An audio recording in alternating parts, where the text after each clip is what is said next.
Hey everyone, welcome to Christmas at Cornerstone. I'm really glad you're here, whether you're in your living room, in bed with the flu, I've heard of people like that, or on the night shift, or you're traveling, or you just need a little less chaos and a little more peace today. Hey, a quick favor, jump into the chat or comments and tell us what you're doing this Christmas. Are you hosting? Are you traveling? Are you working? Are you staying local? Are you eating something, iconic? Or are you avoiding a particular family group text like it's a spiritual discipline? And if you're attending church alone, please say hi too. Don't isolate. This is community, even through a screen. Also, if Cornerstone is home for you, your home church, thank you for giving so sacrificially. Seriously, your generosity keeps ministry moving forward and helps people get care and support and create spaces like this where people can experience hope. And before we go further, I want to say out loud what a lot of people quietly feel on Christmas. Listen, this is not an easy time for everyone. For some of you, there's reason why you're attending online today. Maybe you're grieving or exhausted or under pressure or feeling lonely. Perhaps you're navigating a complicated family situation, or you just don't have the bandwidth to be around crowds right now. Listen, I see you. We're holding space for you.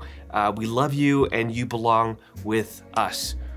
One quick heads up for next week, we're starting a new series. It's a 3-part series called Where Idols Once Stood. It's all about recentering our lives so that the most important things stay in the most important places, because if you're anything like me, it's very easy for good things to slowly become like ultimate things, like work or control or, approval, your phone, or the belief that you can somehow survive the holidays on willpower and leftovers alone. No, we need Jesus, don't we? So make plans to join us next time online or in person. It's going to be a really practical, really honest, and really hopeful as well. Hey, one more thing to help you feel part of this service wherever you are. If you have a candle nearby, and maybe one of these handy candle cups, grab it now. If you don't, no stress. You can turn on a small light or even hold a phone flashlight when we do that candle lighting moment later. The point is not perfection of any kind. The point is presence. You're not just watching, you are participating. All right. Merry Christmas, everyone. I'm really glad you're here. Let's continue worshiping together by listening to Steve Ingold.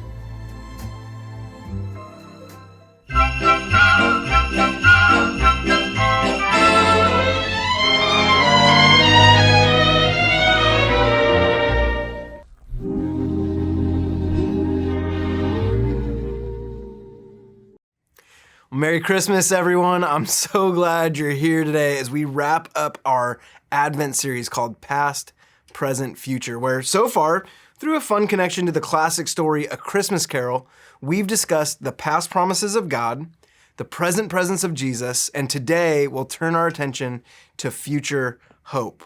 Now, I have to confess that I think we did this series 1 year too early, because I just found out that before Christmas 2026, a new version of A Christmas Carol starring Johnny Depp is being released.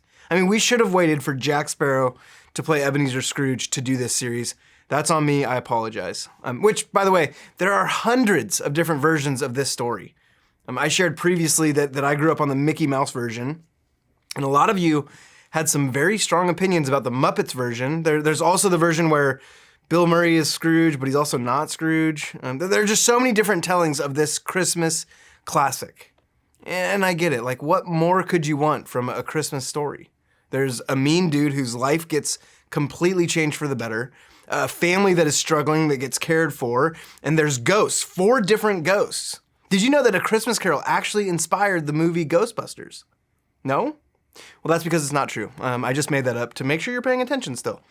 But it is a classic story about a man, Ebenezer Scrooge, who is confronted with his greed when he's visited on Christmas Eve by the ghosts of Christmas past, Christmas present, and Christmas yet to come.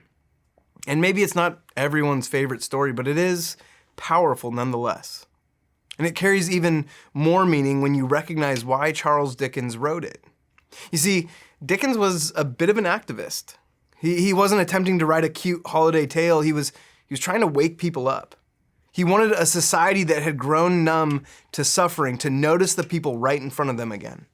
He wanted people to understand that to neglect the poor, especially children, was to rob them of their future. He wanted readers to feel the possibility that the world could change, which is why it's such a timeless tale, because that same numbness can happen in any culture, in any era. You see, Charles Dickens wanted people to rediscover hope. So he wrote a story that felt familiar on the surface, but underneath it, it was a radical vision of a different future. A future where hearts are softened, where generosity overrides greed, where communities are restored, and where the poor are seen and valued. And where even someone as grumpy as Ebenezer Scrooge can become new. And one thing I want us to pick up on today is that what Dickens did with fiction, the gospel writers in the Bible do with truth. Because the gospels announce the true future of hope that God has already begun. They take a story we think we know, a baby in a manger, angels singing, shepherds running, and then reveal, if we're paying attention, that this isn't just a story about the past. It's a story about the future breaking into the present. A story announcing that God's tomorrow is already interrupting our today. And Christmas Eve of all nights invites us to feel that interruption. So, for just a few minutes, I want to encourage you to allow some gospel interruption today. An interruption that centers on what God is already doing. There are 4 different gospels written by 4 different people: Matthew, Mark, Luke, and John. And each author approaches the story of Jesus in a different way. To understand why Christmas is more than a memory, I want us to listen to how John tells it. He begins his gospel with the birth of Jesus, but he does it in a way no movie has ever tried. There's no stable, no Mary or Joseph, no census, no inn, no donkey, no drummer boy. By the way, I've never understood the drummer boy thing. Like literally, one of the lyrics from that song is, "Little baby pa-rum-pa-pum-pum," because that's what any mom would want in the delivery room right after giving birth. Some boy just bashing on a drum. Doesn't make any sense. Instead, John zooms the camera all the way out, way past Bethlehem, past creation itself. He writes, "In the beginning was the Word, and the Word was with God, and the Word was God." And then a handful of verses later, he writes, "And the Word became flesh and lived among us." John is telling us that this isn't just the story of a baby being born. This is the story of God's eternal future stepping into time. It's not nostalgia that we gather around tonight. It's not just some sweet moment in history. This is the moment when the creator of the universe says, "I'm not standing off to the side. I'm jumping in. I'm not giving up on creation. I'm joining it. I'm not distant. I'm right here." John is saying Christmas is not just something that happened in the past tense. No, it's something that is happening, even still right now. God's future is still pressing into the present. Light is still pushing back the darkness. Love is still breaking open the impossible. A new world is still being born. And I think this is the piece that we can so easily forget. Christmas is not escapism. Christmas is not distraction. Christmas is not pretending that everything is okay. No, Christmas is God insisting that the world can be different. And God is starting that work through Jesus, who steps into the very messy, complicated, confusing reality that we still live in today. And that's the picture John is painting from the 30,000-foot view. But if we go to Luke's version of the same story, we get the perspective from the ground floor. In Luke chapter 2, the version of the story that perhaps feels more familiar to many of you, the stable, the manger, the angels, the shepherds. But even Luke wants us to see that something unusual is happening here. The story begins in Luke 2 with Caesar Augustus issuing a decree, which is Luke's way of saying that the empire is in control. The world is not gentle, power is not kind. Mary and Joseph, they're not traveling because they want a baby moon in Bethlehem. They're traveling because the government forced them to. They're swept up in politics, poverty, and exhaustion before Jesus ever takes his first breath. And yet, in the middle of a world like that, God shows up. not in the palace, not with the elites, not through military strength, but in a stable with animals, with a teenage girl, and a young blue-collar carpenter. And if you've ever felt overlooked or out of place or like you don't quite fit, this part of the story is for you. See, God doesn't start with the people who seem most impressive. God starts with the people who are usually unseen. The poor, the lonely, those who are new to a place or far from home, those without stable housing, those who feel far from faith. Christmas is God moving toward the edges and calling people in. Look at verse 6 of chapter 2. While they were there, the time came for the baby to be born. And she, Mary, gave birth to her firstborn, a son. She wrapped him in cloths and placed him in a manger because there was no guest room available for them. Now, why is this the way? Why did God choose this way? Well, I think it's because God is making a point. Hope does not begin in perfect conditions. Hope begins right where you are, right in the unplanned parts of life, right in the places you feel small, right in the circumstances you didn't choose. The birth of Jesus is a declaration that God's future is already moving toward us. And Dickens, in A Christmas Carol, declares this reality through a child. This is why my favorite line from A Christmas Carol is so powerful. The character Bob Cratchit says this about his youngest son, Tiny Tim, who also has a crippling illness. Bob says, "Somehow, Tim gets thoughtful, sitting by himself so much. And he thinks the strangest things you've ever heard. He told me coming home that he hoped the people saw him in the church because he was a cripple. And it might be pleasant to them to remember upon Christmas Day who made lame beggars walk and blind men see." Now, why does Tim's dad think that he says the strangest things? I think it's because Tiny Tim is aware of his limitations and the world's brokenness, maybe more than anyone else in the story. But he still has hope. You know, hope looks strange when everything else looks bleak. And Tiny Tim is filled with it because he believes something about Jesus. He believes Jesus is the one who sees people like him. He believes Jesus is the one who heals. He believes Jesus is the one who brings a future where no one is forgotten and no one is worthless. And you know, as I read the story, I don't think he's trying to be inspirational. I think he's trying to remind people on Christmas of all days that Jesus came to make all things new. That's why when Dickens finally lets Scrooge see Tiny Tim, something shifts. Scrooge realizes he isn't just looking at a child, he's looking at a future that could flourish or perish depending on the choices he makes. You know, I love that hope always invites us into that kind of clarity. It always asks us, what future are you participating in right now? Are your actions moving the world toward love or away from it? And we don't answer that question just in our massive decisions. We answer it in the small stuff. Because sometimes the clearest way to see what future we're participating in is to pay attention to those small, ordinary moments of our lives. The ones that don't look spiritual at all, but somehow reveal things you weren't even looking for. Let me show you what I mean from a moment that didn't feel that spiritual in our lives. Over Thanksgiving break, my mom announced that we were doing our Christmas photos at the beach this year. So we get down to the beach and immediately my two boys and my nephew sprint off in different directions as if we just released them back into the wild.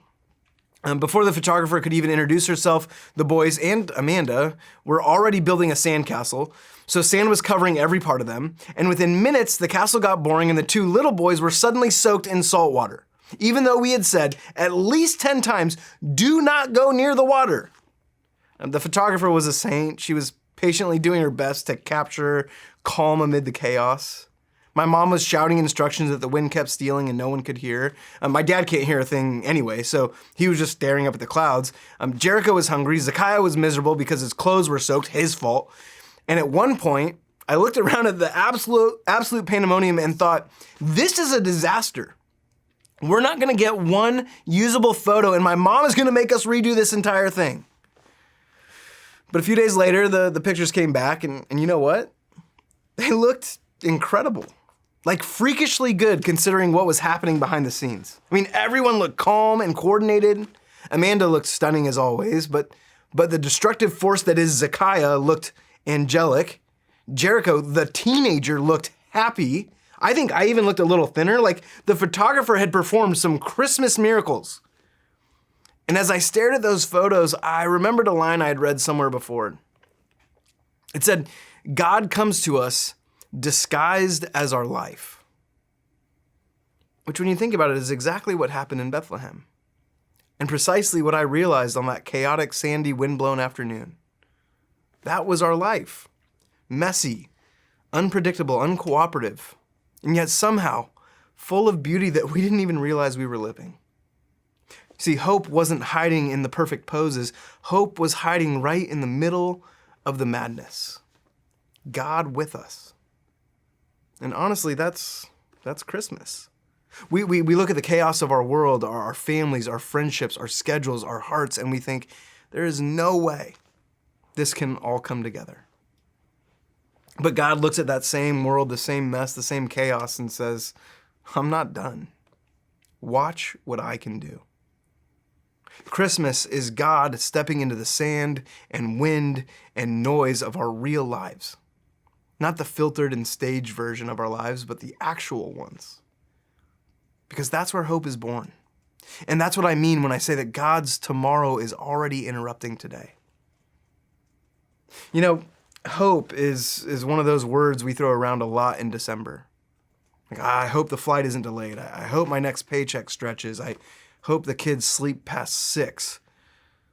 But the hope we read about throughout Scripture isn't optimism. I mean, optimism is choosing to see in any situation how circumstances could work out for the best. But biblical hope is not focused on circumstances. In fact, a lot of the folks we read about in Scripture have no evidence that things will get any better. Instead, when Old Testament writers write about hope, they are waiting, not on circumstances to improve, but on a person, on Jesus. When we get to the New Testament, these authors write about hope in reference to Jesus' life, death, and resurrection, proclaiming that the empty tomb opened a door of hope, to which the Apostle Paul called a living hope, where people can experience renewal and restoration, not just for folks then, but for all of creation from then on. You see, hope is the stubborn belief that God's future is already pressing into the present, that God is already renewing and restoring, which is something I fully believe. For example, in 1990, there were over 2 billion people living in extreme poverty. That number is around 831 million today. Before the year 1900, about half of all children died young. Today, around 96% of children worldwide survive till adulthood. People are living longer thanks to advances in medicine and public health. Literacy and education rates are higher than ever. Women are safer, more educated, and more empowered than at any point in history. You know, when we say, well, the world is going to hell in a handbasket, we risk missing the ways God is actually at work right now. Now, does that mean that everything is fine? Of course not. It isn't. I mean, there's still very real suffering, injustice, and brokenness all around us. But faith allows us to hold all three of these truths at the same time. The world is still deeply broken. The world is, in many ways, better than it's ever been. And the world can become even better as God's healing continues through us. I mean, that's why followers of Jesus Christ are here. God's kingdom come on earth as it is in heaven. Hope is recognizing that our lives can line up with God's future right now to make it better. And if I can get a little anecdotal for a second, one of my favorite things that happens through Cornerstone is our prison ministry. Just last week, our team sent me some correspondence from an inmate who's getting out in the next couple weeks. Well, in the letter, he talked about all the incredible work Jesus has done in his life while incarcerated. He wrote as someone who is experiencing reconciliation and restoration in real time, and can't wait to help make things better. My favorite line from his letter was this: He said, serving God out there will be something new to me.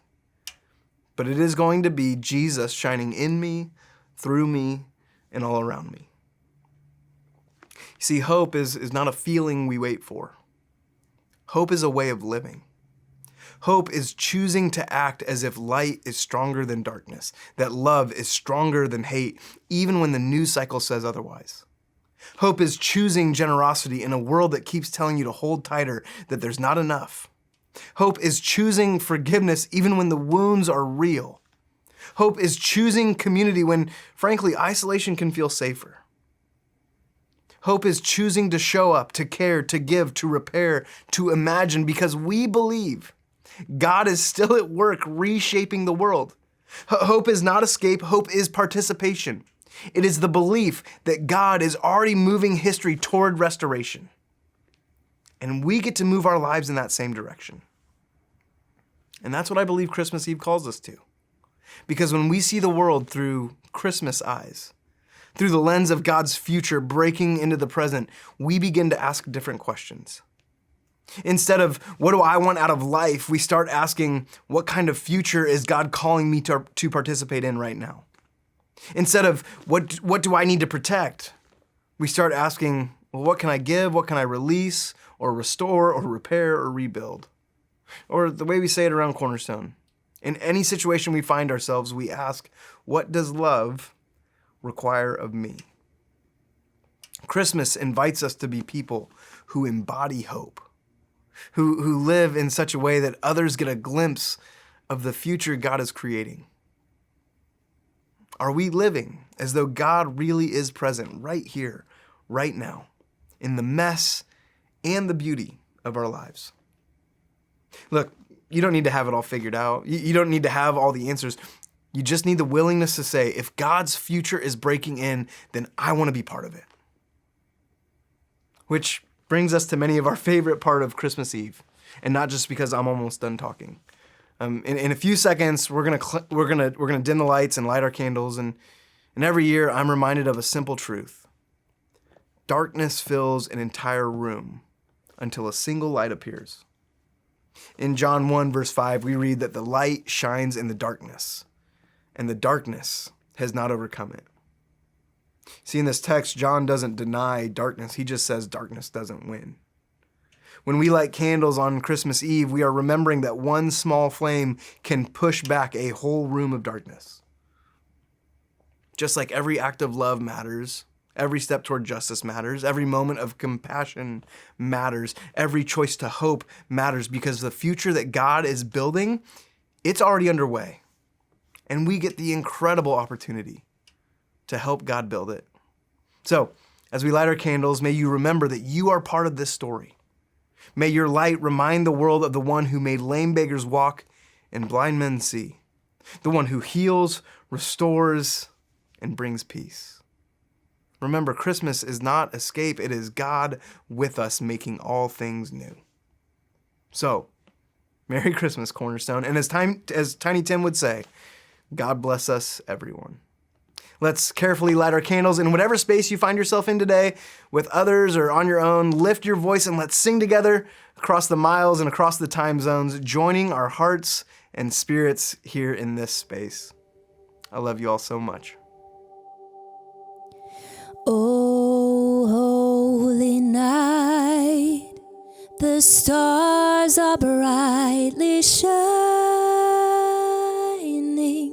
It is the night of our dear Savior's birth. Long lay the world in sin and error pining, till he appeared and the soul felt its worth. A thrill of hope, the weary world rejoices, for yonder breaks a new and glorious morn. For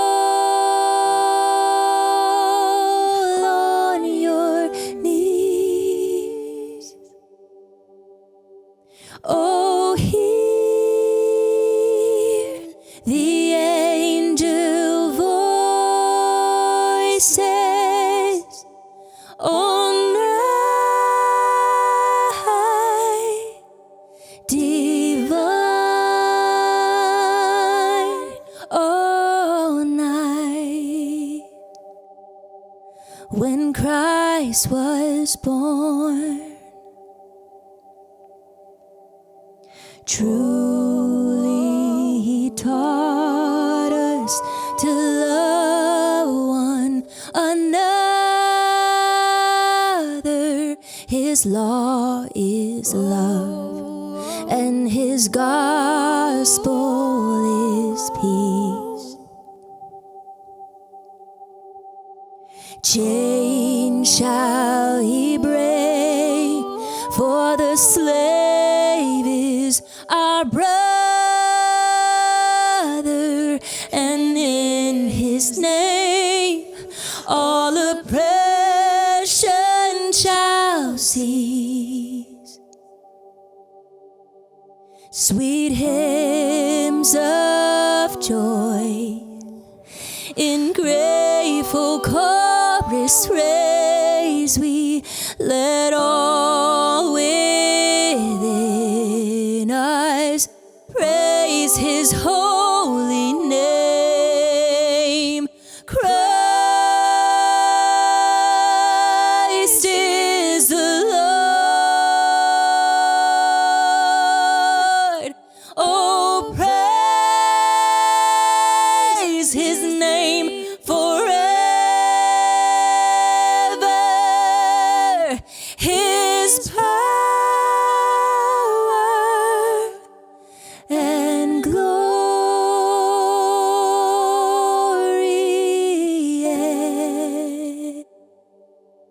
evermore proclaim. His power and glory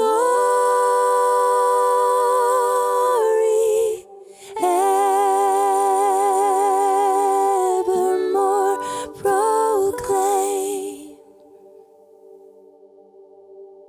Fall on your knees. Oh, hear the angel voices on night, divine, all night. When Christ was born, all night, divine,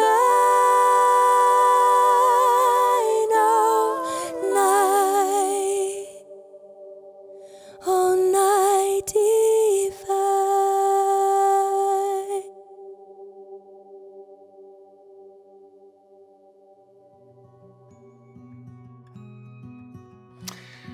What a meaningful pause right in the middle of a busy day or a busy season.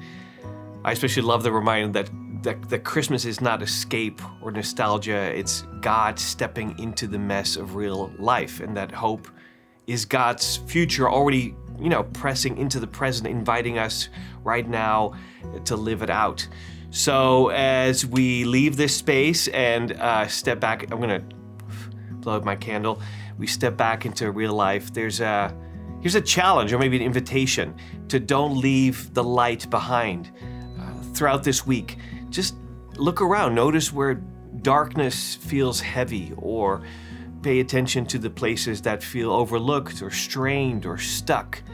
And then you choose to carry the light there through, your presence, your words, your actions. And I think if we did this, church, even if we did that imperfectly, the ripple effect in our community would be real. Loneliness would meet companionship, and fear would meet with courage. Weariness would meet compassion. I think that the future God promises would become tangible in ordinary places like our kitchen or like our office, like the sidewalk in your neighborhood. That's how light spreads. Hey, I'm so glad you were here. I hope to see you here next time. Hey, wait, before you go, 3 things. First, consider becoming one of Cornerstone Fellowship's financial partners. Your donations will ensure that you'll be able to continue enjoying helpful and hopefully life-changing messages like the one you just watched. And then number 2, please share the link to this message with anyone who you know needs it or will be blessed by it, or by posting the link to your own personal social media platforms, all of them. And finally, don't forget to hit that subscribe button and turn on the bell so you'll be alerted whenever we post more content. Thanks for watching.